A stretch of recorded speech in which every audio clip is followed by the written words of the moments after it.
Next, we are here to honor tonight's mayor, Mayor Gary Shaw. Please come up. Thank you, Victor. How are you doing, man? Doing great. Good to see you. Good. Good evening. Darren already referred to the fact we thought we were at church this evening.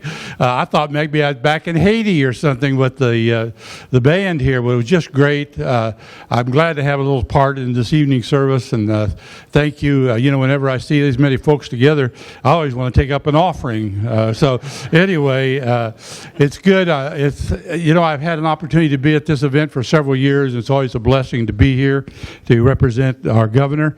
And, it's interesting. I was looking at the quotes up here from Dr. King, and one of number 10 talked about, he says, I think I'll stick to love. And if our world would start doing what Jesus' example and stick to love, I think we'd be a whole lot better off. But tonight I'm not here to preach. I'm here to represent our governor, and it says, Dear friends, greetings from the governor's office. I write this letter to welcome everyone to this year's official kickoff program and celebration of Dr. King's birthday throughout the state of Missouri. I extend my congratulations made on behalf of the over 6 million citizens of Missouri to the Dr. Martin Luther King Jr. State Celebration Commission for your admirable work to recognize Dr. King's legacy. For over 3 decades, you have led our state in paying tribute to the life, work, and legacy of one of our country's finest leaders, the Reverend Dr. Martin Luther King Jr. Dr. King was a beacon of hope and inspiration during his life for many millions of people worldwide through his thoughtful wisdom, moving oratory, and courage in the face of physical danger. A half a century after his tragic death, his spirit has continued to inspire countless people in working to promote peace, justice, and equality in their communities. May the inspiration live on for many years, generations after generations of America. Thank you for what you have accomplished on behalf of our state. May God bless the memory of Dr. King, and may God bless our great state of Missouri and these United States. Sincerely, Michael L. Parsons, Governor of Missouri. Thank you there, Mayor Shaw. Appreciate that.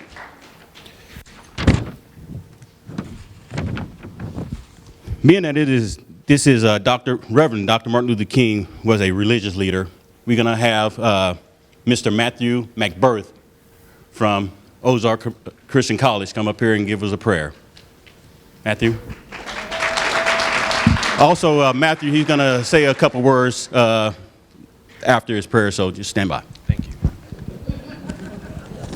I don't know if the couple of words is the prayer or if it's something else. We'll find out, I guess. But let's pray. God of our weary years, God of our silent tears, the one who by your might has brought us out of darkness and into light. We gather tonight to remember Dr. Martin Luther King Jr., what he and thousands upon thousands of others did to fight for freedom and human rights in our country. And we would be remiss to not remember that Reverend King was a man of faith, that he saw through the teaching and ministry of Christ Jesus that darkness cannot drive out darkness, that only light can do that. That hate cannot drive out hate, only love can do that. So, we thank you tonight, Lord, for the ministry of Dr. King, the civil rights movement, and its fighters, who strove to see and hear freedom ring throughout our country. We thank you for this gathering of people here, the students, college staff members, professors, sponsors, community leaders, and members.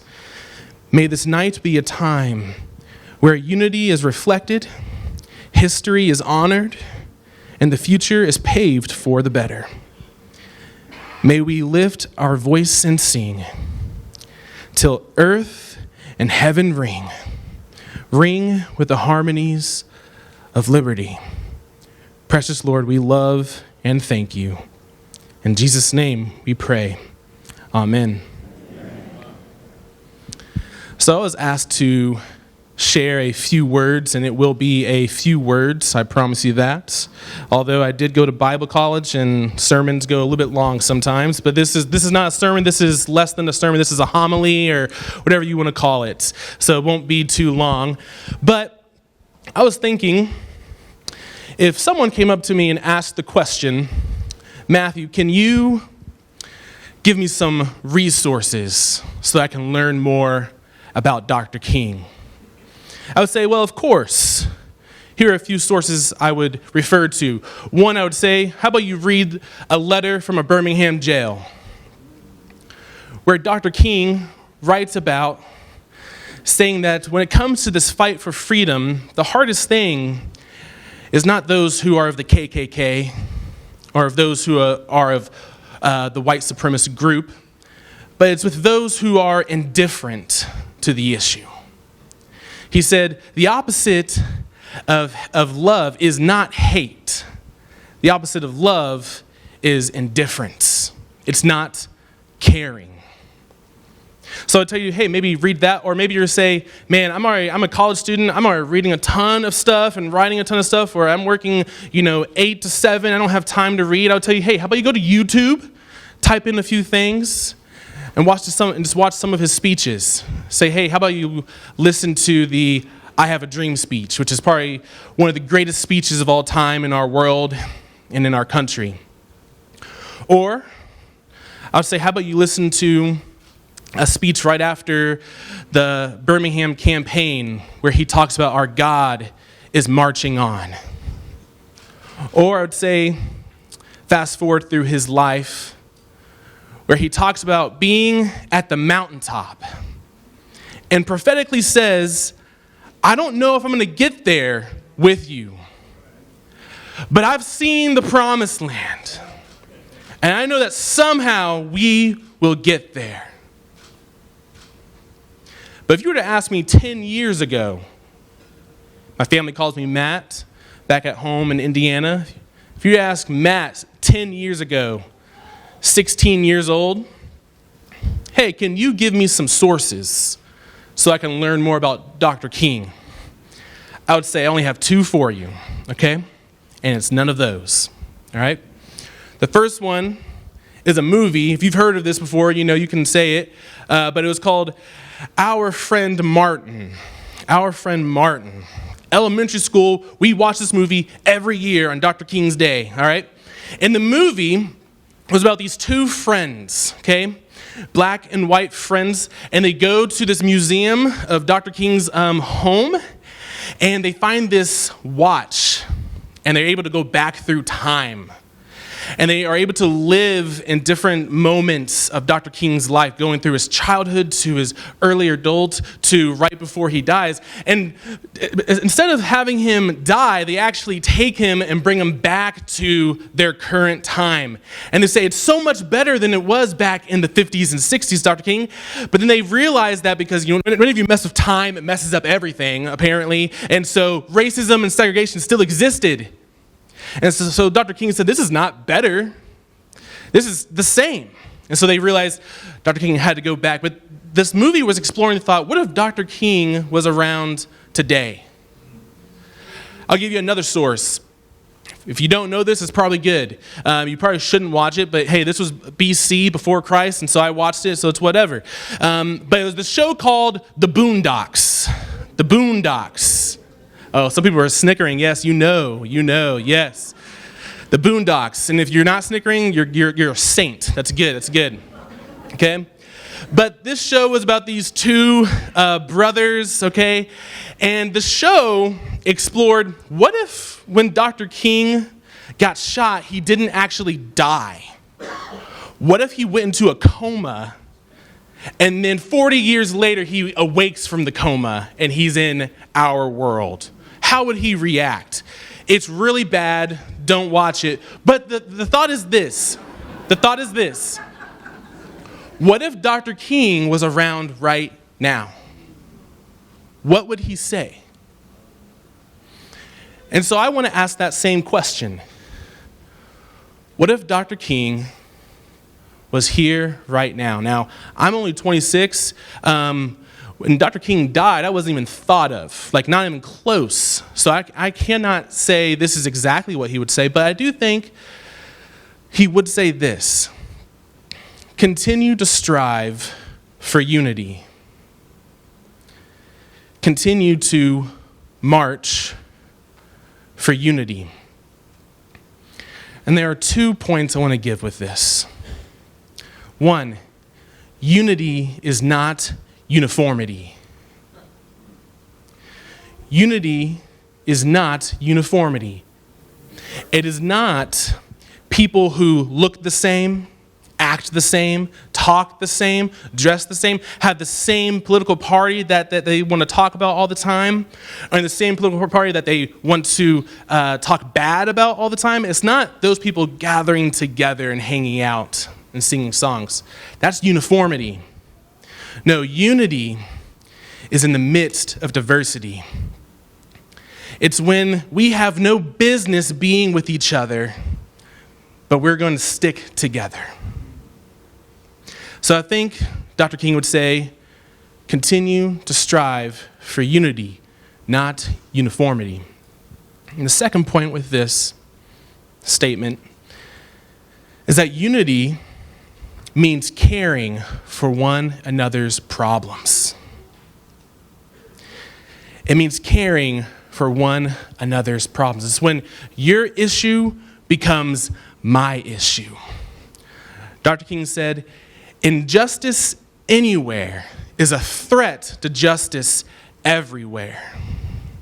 And so what I love, what Dr. King was striving for in the Civil Rights Movement said, hey, this may not be your problem. You may not have to be treated rudely and wrong and have a really bad bias against you, but you should care about this because we should be a community together. So even if you don't think it's your problem, if we're unified, it becomes your problem. My issues become your issues become my issues. Unity is about truly loving our neighbor simply because they are our neighbor. So if Dr. King was around today, it may be something like our friend Martin, maybe something like our Boondocks, the Boondocks. I really hope not, but who knows? But I do know he would say, continue to strive for unity. And I encourage us, after this event, may we continue to strive for unity in our Joplin community. Amen? Amen. Thank you, Matthew. Thank you. That was great. All right, next, we're going to get to the meat of our program. All right? We hope you guys have really enjoyed the food. Like I said, there's plenty out there, so go grab some. Also, I'd like to give another round of applause for our band. Did a great job. Also, we have our guest speaker tonight, Mr. Nimrod Chapo. He's not going to be here tonight. He was coming in from Jeff City in traffic up there and weather, icy conditions. So he called me about 2:30. He was in the Lake of the Ozark. So he had to turn back around and go home. So, but we have another speaker who's going to fill in for him. So everything's on top. I had called Laura, told her about this situation there, so we was trying to figure out what we was going to do, you know. So I used to, before I was a cop for 20 years here in Joplin, also on the side, I used to do a little singing and dancing, so I was going to fill in and do something like that. But anyway, we're going to skip that part. So we got a professor here. I'll call him up pretty soon, and we'll go with that. I'm just going to go off the strip just a little bit, so I can get my nerves down a little bit and get kind of calm and everything, you know. Laura, she wrote this script for me to go off of and everything, so I'm going to try to stay to it. But sometimes, you know, when you read and stuff, you don't want to get too immersed into that. You want to give the people your total attention. So anyway, I was going to say this for last, but it's on my heart right now. I'm so proud of all you people showing up for this event tonight, you know, especially the students here, because I think the committee, this is the one.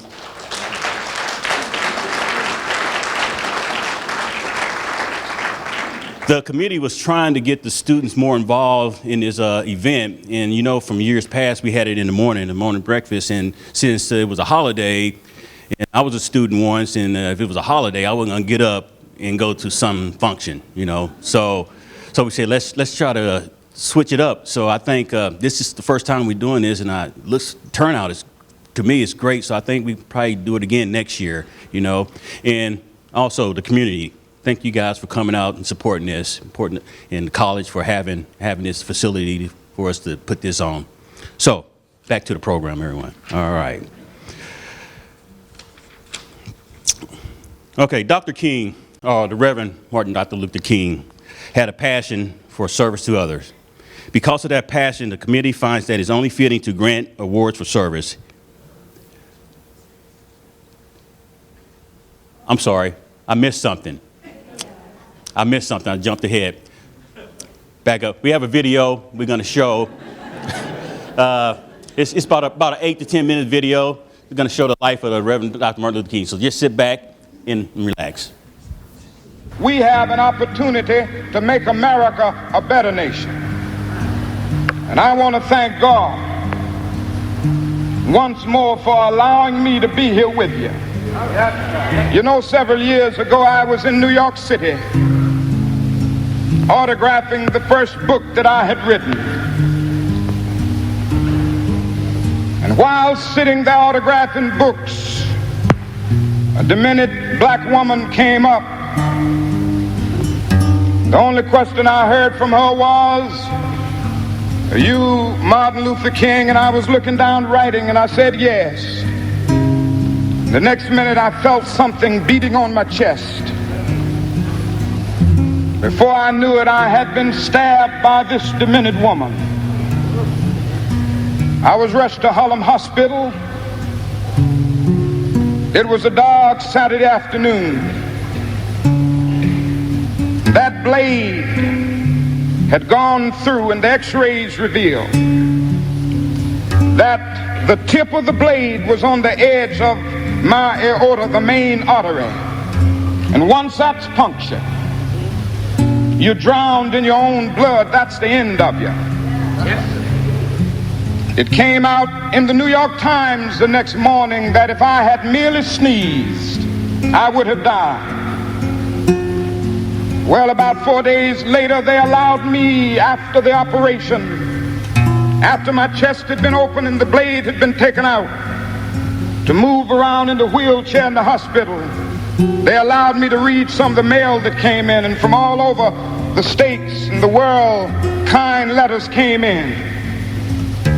I read a few, but one of them I will never forget. I had received one from the president and the vice president. I've forgotten what those telegrams said. I'd received a visit and a letter from the governor of New York, but I've forgotten what that letter said. Yes. But there was another letter that came from a little girl, a young girl, who was a student at the White Plains High School. And I looked at that letter, and I'll never forget it. It said simply, "Dear Dr. King, I am a 9th grade student at the White Plains High School." She said, "While it should not matter, I would like to mention that I'm a white girl. I read in the paper of your misfortune and of your suffering. And I read that if you had sneezed, you would have died. And I'm simply writing you to say that I'm so happy that you didn't sneeze." And I want to say tonight,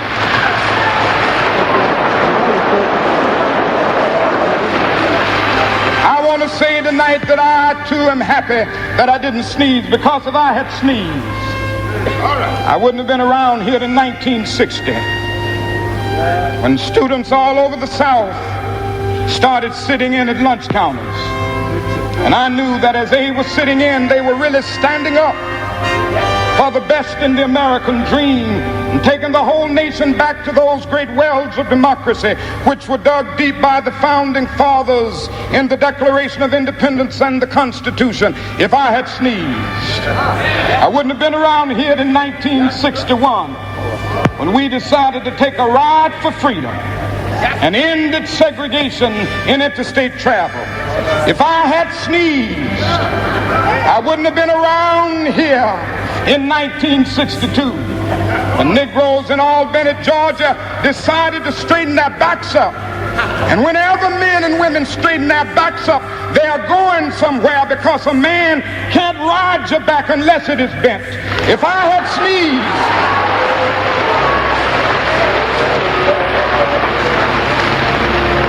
if I had sneezed, I wouldn't have been here in 1963. The black people of Birmingham, Alabama, aroused the conscience of this nation and brought into being the Civil Rights Bill. If I had sneezed, I wouldn't have had a chance later that year in August to try to tell America about a dream that I had had. If I had sneezed, I wouldn't have been down in Selma, Alabama to see the great movement there. If I had sneezed, I wouldn't have been in Memphis to see a community rally around those brothers and sisters who are suffering. I'm so happy that I didn't sneeze. And they were telling me, now it doesn't matter now. It really doesn't matter what happens now. I left Atlanta this morning, and as we got started on the plane, there were 6 of us.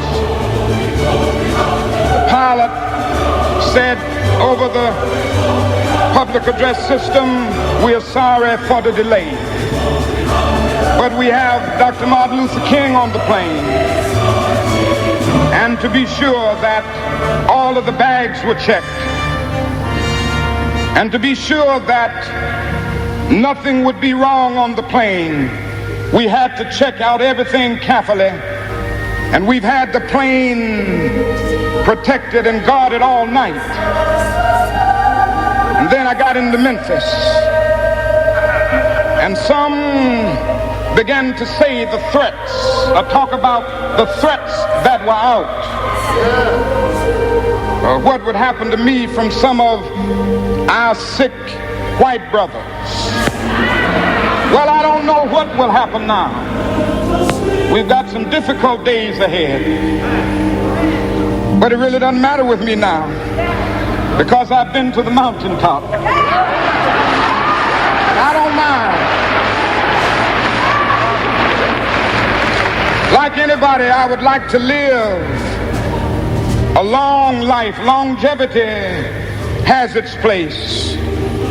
But I'm not concerned about that now. I just want to do God's will. And He's allowed me to go up to the mountain. And I've looked over, and I've seen the promised land. I may not get there with you, but I want you to know tonight that we as a people will get to the promised land.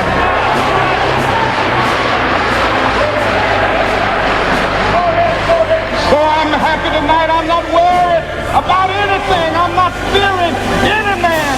Mine eyes have seen the glory of the coming of the Lord.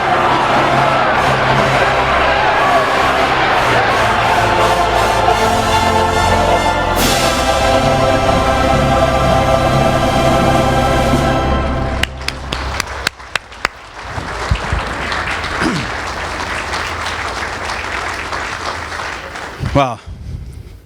How you guys like that? That's moving there. It took me back to a little boy in Kansas City, Missouri, you know, listen to that, Dr. Martin Luther King. If you write anything on your computer. Oh, that's not cute. All right, sorry. Anyway, got me off beat. Anyway, I remember a little boy listening to that speech, you know. I didn't know really too much about it, but, you know, you just hear his voice and everything. Dr. Martin Luther King, that's just his voice. You just, I don't know, just bring something out of you. And I know, speaking for as a black person and living in a black neighborhood, in every home you go into, there was a picture of Martin Luther King, Jesus, and John F. Kennedy. You know, it was just, and that was it. It didn't have to be in that order, but you know, but anyway, Dr. King, he's a great man. I mean, wow. The dream, the life, we still living it, trying to. All right, let me get back on point. I'm sorry. Each year, we have nominations accepted for the Beacon of Hope Award. I'm sorry. I got my notes all messed up and everything. Could you come up here, Lori? We're going to try to keep it formal, but sometimes you just have to do things off, you know, so, hey, just bear with us, you know, yeah. I'm sorry, huh? Okay. Oh, I'm admitting the most important person here, the speaker. All right, I got to go to the speaker here. All right, I'm sorry.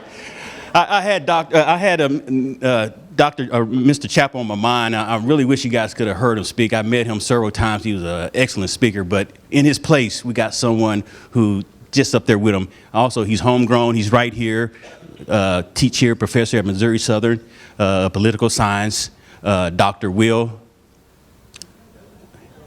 I forgot his last name. Dr. Will.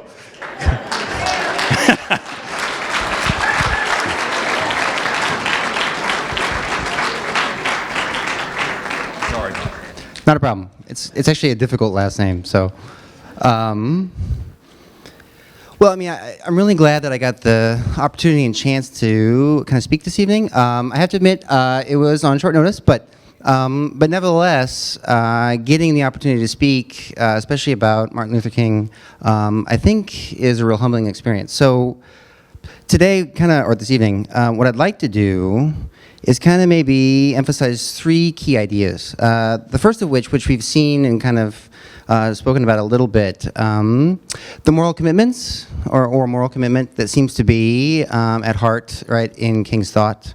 And once we kind of think about the moral commitment, how it would apply kind of broadly in questions of privilege and status and speaking for others. And then the final thing is to talk about the notion that King's project is ongoing, that there isn't some kind of resolution to what King had talked about in the past. So to kind of start initially, we've heard other speakers and we've seen the video talking about this idea that love, right, is kind of the critical commitment of King. And so in thinking about what love means, sometimes it's hard to define. But to try to do so here, maybe one way of defining love would be recognizing others as persons with equal worth and viewing them, right, as related to me, or viewing the other as related to the self. And as a consequence, I mean, if we in fact view other people as having equal worth, we then would logically reject the use of them, exploiting them, taking advantage of them, or for that matter, engaging in activities or structures or processes that in fact realize that exploitation. And in thinking about it here, and how we can reject exploitation, I thought maybe one way to approach that question or that idea is to talk about me. In the sense that, if you think about it, King's ideas are kind of, at first blush, about rejecting privilege and status. To the degree that some are privileged in status, they are above, right, the worth of others. And to be quite honest and open, I come from a privileged status. I'm white, I'm male, and so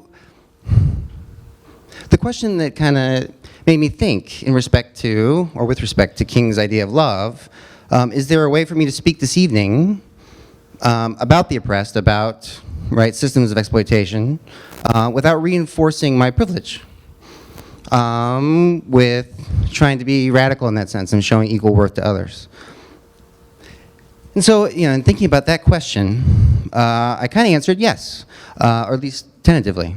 I think there is a way, right, to be aware of how claims to equal dignity require mindfulness and diligence, first of all, to recognize my privilege and those who would speak from privileged positions, but also to recognize that there's an absence of privilege in others, that they have, right, unequal status.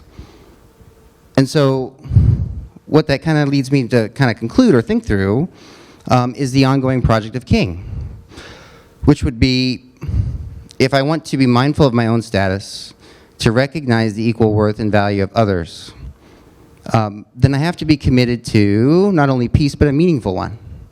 And the question is, what do you mean by a meaningful peace? I think, in thinking about it, that a meaningful peace is one where peace is realized when justice is fulfilled. And I think, to go back to that earlier moral commitment, justice defined in terms of love. And so, what does that mean for me? What does that mean for us? And for broader questions of King's ideas in contemporary society? I think the first thing is the recognition of wrong, of injustice, and claims to those who have suffered injustice that they require and necessitate equal dignity and worth. That's not an easy project to begin, to recognize that one is wrong. But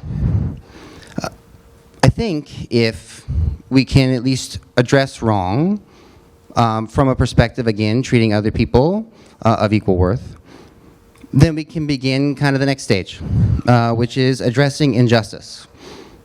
So once we know wrongs exist, how then do we go about the project of dismantling them, of stopping them, of rejecting them?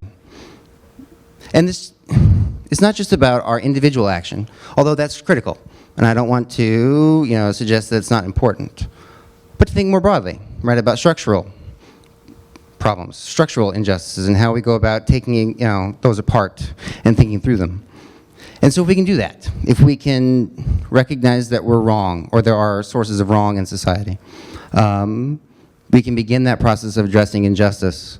And then finally, maybe seeking reconciliation, which is not an easy task either. But I think it's necessary if, in fact, we want to kind of achieve the moral commitment of love that King speaks about and acted upon. And so what that would mean, again, in very broad terms, dismantling sources of inequity, thinking about, right, the sources of oppression, working through the consequences of one's privilege and status, and recognizing it as such.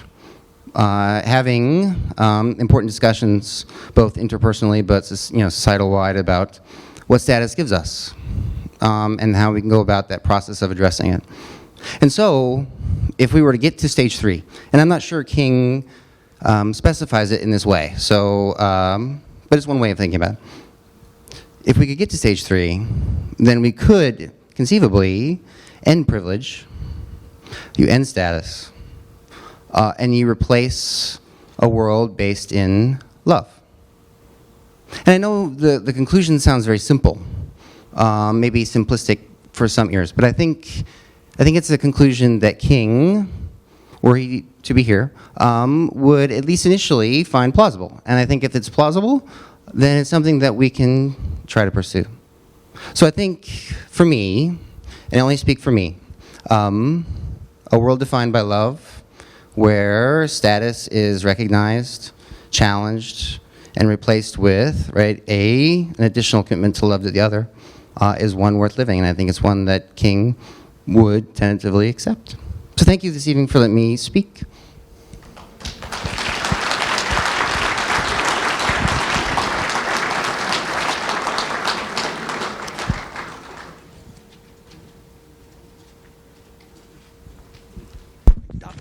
Thank you. Give him another applause there. Very short notice. Really appreciate that. Really do. I think you guys rather hear him speak than me sing or dance. So anyway. All right. I think I'm on point right now. I got my notes in order and everything. So I think we're going to stay on track here.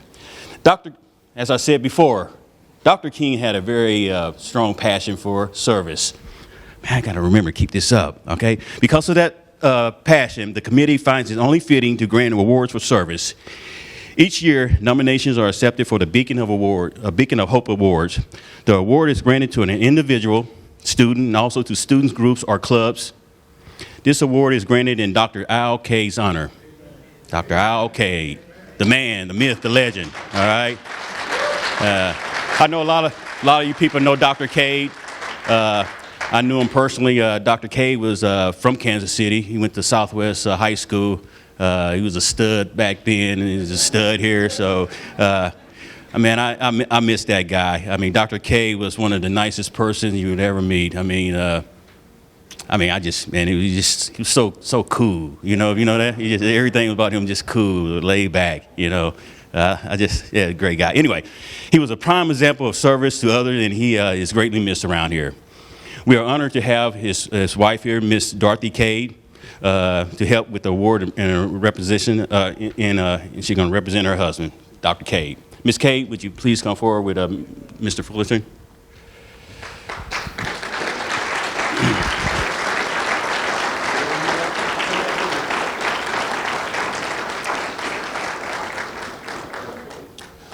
In our programs, you can see the names of the students and groups that we are nominating for this award. So many deserving students are represented. They are doing a lot of good for our campus and community. The individual students receiving the award tonight have produced fundraisers to fund a scholarship in honor of our dear friend and former MSU student, Miss Vivian Vaughn. This scholarship goes to students who wish to study abroad and have a passion for serving others. This student is also involved in Honor Society, Lions Club Academy, and spends hours working in the Lion Co-op. He has also served as a volunteer for Art Feeds, Outreach House in the Carl Junction Residential Care Center. The nominator said that this student has always felt a responsibility to make a world a better place. It is my pleasure to announce the Dr. Al Kade Beacon of Hope Award for an individual student goes to Mr. Gil Salgado.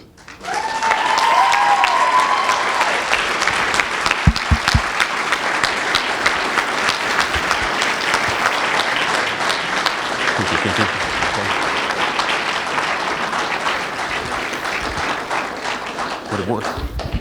Yeah. There we go. All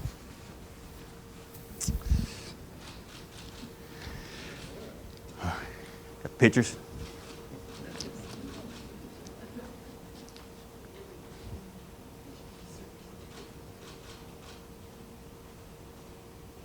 All right, thank you. Congratulations. Hey, one more. We got one more. Keep up the good work, Gil. All right. Our next Beacon of Hope Award goes to a student organization on campus that also serves the community. This group has 14 active members and spent over 1,400 hours volunteering within the last year. This year sponsored an annual 5K for the MDA called the Pigskin Run, where they were able to donate over $3,000 to the MDA. The members were also involved in 27 different forms of community service. We appreciate them so much and all that they have done for our campus and community. This year's winner is the Delta Phi chapter of the Kappa Alpha Order.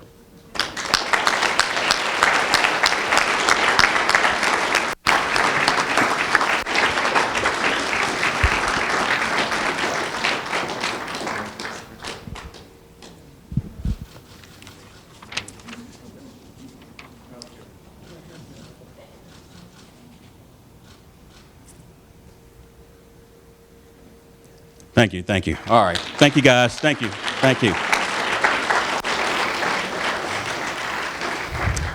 That was exactly what Dr. Keenan preached, volunteering service to the community.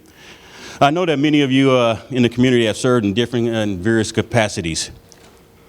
We want to mention that although we did not sponsor a day of service this year, we are serving others is still extremely important to our mission. We know that many of you spend numerous days volunteering, not just one day a year. We want to thank you and encourage you to continue to do your day of service. On the screens, you will see various community organizations that always accept volunteers. Okay.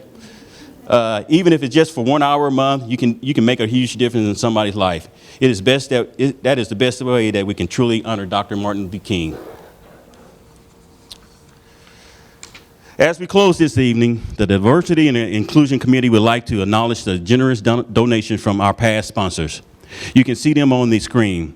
We are able to offer this year's celebration free of charge due to the donation made in the past.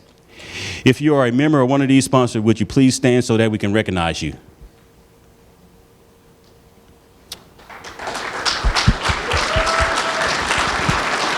Shiloh?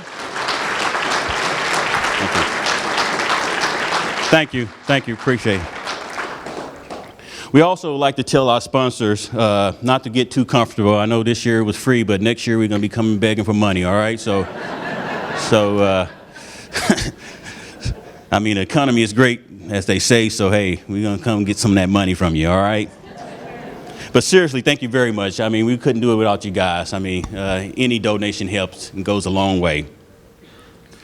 Also, we'd like to recognize the committee that put on this marvelous event tonight. Would you guys please stand and be recognized? The Diversity and Inclusion Committee.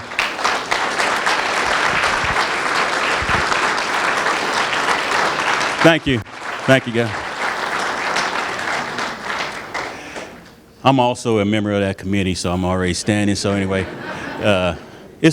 we have so many different committees on campus. If students who are out here would like to get involved and just contact the Vice President's Office of Student Affairs, and they can get you in contact with all these different organizations. Just like I said earlier, and Dr. King, just 1 hour, you know, a week or a month, whatever, you know, just to help out. You know, Dr. King was a man of faith. He was a reverend, you know, and what they say in the Bible, you know, you serve others, you know, that's where you get all your glory from. So, you know, if you want to do what's best, just come out and you know, serve the Lord. I don't want to preach the Reverend Nero there. That's my pastor right there behind me. Anyway, but last but certainly not least, we're going to conclude our celebration with that old black faithful African-American national anthem, Lift Every Voice and Sing. We're going to have Dr. Nee Abraham. He's going to lead us in this year of singing it. Doctor, I don't know if you guys know Dr. Abraham. He's a professor here at Missouri Southern over in the Plaster building business. He also, on part-time, he's a stunt double for Denzel Washington. So come over here, Dr. Nee. Yeah, Dr. Nee. Well, thank you, Victor. Will the ushers please come forward with the offering plate? Okay, just kidding. If you all stand with me, thank you all for coming tonight. It's been a wonderful time. We're going to sing this song, this hymn as we get our words are on the screen, and they're also on the back of your programs. We're going to sing all 3 verses of this song. Track number 3, sir. Track number 3. Here we go. Lift every voice and sing till earth and heaven ring. Ring with the harmonies of thee. Let our rejoicing rise high as the listening skies. Let it resound. Let's sing a song full of the faith that has taught us. Sing a song full of the hope that taught us. Facing the rising sun of a new day began. Let us march on till victory is won. Stormy the road we trod, bitter the chastening rod, felt in the days when hope unborn had died.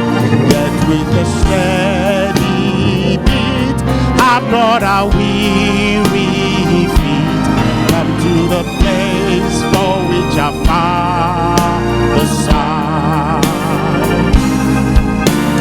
We have come over a river with tears have been watered.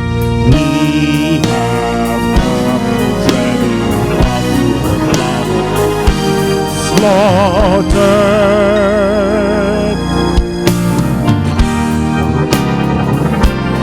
Till now we stand at last, where the white flame of our bright star is cast.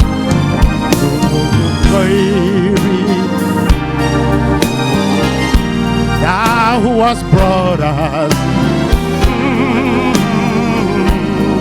our all, thou who hast by the might, oh, let us into the light, keep us forever in the path we pray. Lest our feet stray from the places that were heavy, lest our hearts drown with the wine of the glory. Yet be shadowed beneath thy hand, may we forever stand true to our God, true to our native land. Thank you, thank you. All right, that is the conclusion for the event. Thank you everyone for coming. Did you guys catch Dr. Abraham in the middle of that last? He got a little Luther Vandross on it there, a little bit there. I like that. But thank you everyone for coming.